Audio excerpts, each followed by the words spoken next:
Tahukah kamu, bunga raya atau Hibiscus rosa sinensis juga dikenali sebagai bunga kebangsaan Malaysia, bukan sahaja cantik dari segi rupa, tetapi juga mempunyai pelbagai kebaikan dari sudut kesihatan, kecantikan dan budaya.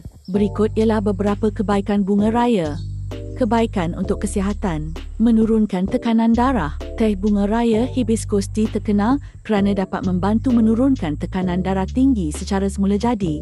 Ia mengandungi antioksidan yang membantu melancarkan peredaran darah. Kaya dengan antioksidan, bunga raya mengandungi flavonoid, antosianin dan vitamin C yang bertindak sebagai antioksidan untuk melawan radikal bebas dalam badan sekaligus mengurangkan risiko penyakit kronik. Menyokong kesihatan hati. Beberapa kajian menunjukkan bahawa ekstrak bunga raya boleh membantu melindungi hati dan memperbaiki fungsinya.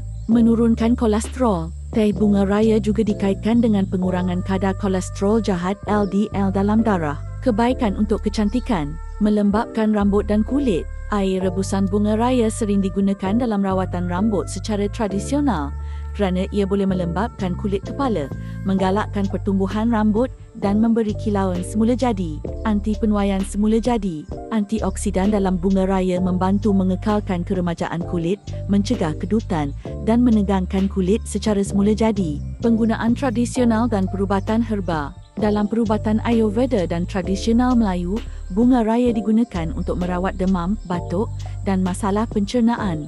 Daunnya kadang-kadang digunakan untuk membuat pes yang disapu pada luka kecil atau bengkak. Namun, sebelum menggunakannya, anda disarankan untuk merujuk kepada yang lebih pakar.